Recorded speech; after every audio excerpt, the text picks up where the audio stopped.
turning things around now. Yeah, that's right, John. Baseball teams, they're back to their winning ways, and it's just in time because things are really starting to heat up in the NEC. And a couple weeks ago, things were not looking good for the Magicians despite their hot start. The Magicians played 5 times this week, and even though they started the week off with a 6-5 loss at Danvers, which is a lot better than last time they played, if a loss is ever a confidence booster, then this might have been it. Boston English didn't stand a chance against MHS in their doubleheader 2 days later. In Game 1, it was a 9-1 victory behind Drew Galley's 3-for-4 4-RBI day at the plate and a strong 12-strikeout performance by Spencer Carr. And in Game 2, James McCarthy touched home 3 times in an 8-3 win. Then McCarthy played hero in their next game at Gloucester, the first of 3 straight important conference road games for the Magicians.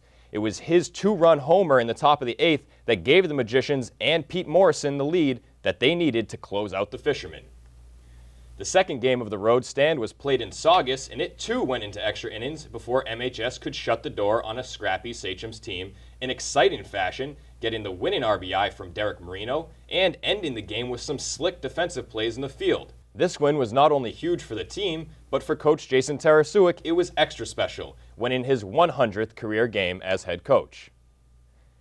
The girls lacrosse team has the NEC locked up, and right now they're unstoppable. They're 17-1, and this is by far the best group of talent that Coach Annie Pugh has ever had, and it's basically led by sophomores and juniors. They only have 4 seniors on the team, 2 of them play defense, 1's in net, and 1 is a midfielder. So all this scoring could just be a small sign of how good this team will be in the years to come. The girls have won 13 straight, and they've posted double-digit goals in every game, with their biggest victory of the year coming this week against Gloucester, 18-2. They got 7 goals from sophomore Caroline Driscoll in the win. Now Driscoll, who has posted monster numbers for 2 years now, has already solidified her position in MHS history.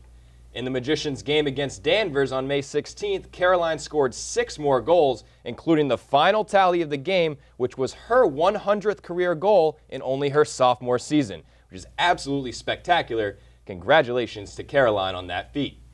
And she's really something to see. She does it all out there. She wins draws, she makes sharp passes, and she obviously scores goals. So make sure you tune into the game on MHTV, brought to you by our community partner National Grand Bank, Monday, May 23rd at 7:30 and Saturday, May 28th at 1 p.m.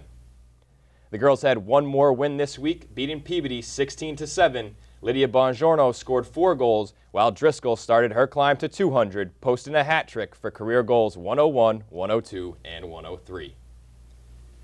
The boys tennis team is 12-6, and they had 5 matches themselves this week. They lost to a tough Pentucket team 4-1, and then they beat Salem 3-2.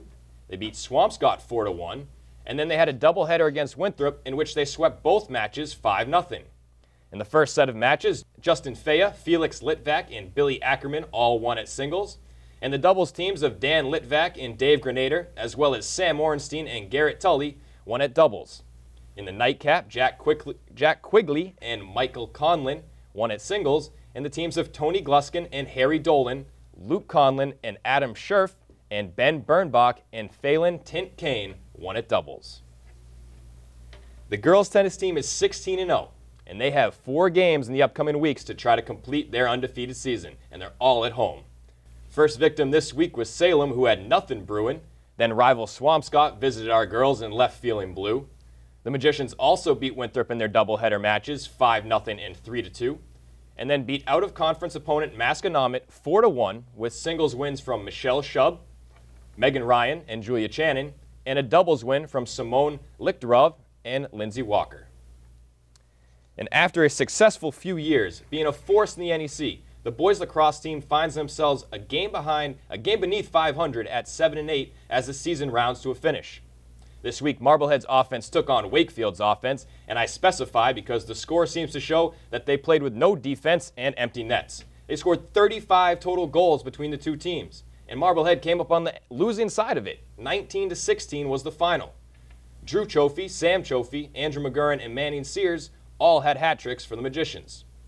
Luckily, the defense showed up in their next game, and they played pretty well. They beat Peabody 13-6 with Andy Clow scoring 5 goals. And the softball team, they were red hot 2 weeks ago, but the bats have really cooled off as of late. The girls had won 3 straight games, posting and winning by double-digit runs. but the girls are just 2-2 in their last 4 games, and they haven't scored more than 4 runs in any of them. The girls tallied a shutout win on an extremely windy day in Gloucester. The girls had to play small ball to win 3-0. And then most recently, the girls played Saugus at home, and I definitely think they underestimated the Sachems. The girls beat Saugus at their place 11-0 in the 4th game of the season, but Saugus is now 11-5 and a much better team than the Magicians expected. It was a 10-4 final, and it was 10-1 for a lot of the game. MHS was never really in it. They got a leadoff home run in the bottom of the 1st by Allison Capole, and Sarah Bornstein was named Marblehead Fitness Center Player of the Game, going 3 for 3 with a run scored. And I wish it had been a Marblehead win.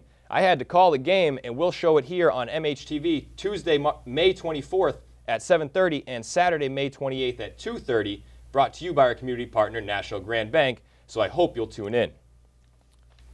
Congratulations again to Coach Tara Suick and Caroline Driscoll on their 100th career win and 100th career goal, and we look forward to many more from both. For Headliner Sports, I'm Jess Burton. John? Thanks, Jess. It's another couple of milestones there. We had a couple in the winter with the hockey team players, and now we've got a couple more here in the spring, so things are looking good for Marblehead. Yeah, it's awesome. 4 100-century mark from points from athletes and coaches. It's just spectacular. We're doing great things right now at MHS with athletics. All right, we'll see you next week. And that concludes this week's Headliner. I'm John Caswell on behalf of the entire news team here at MHTV. I'd like to thank you for watching. Have a good week. We'll see you next time.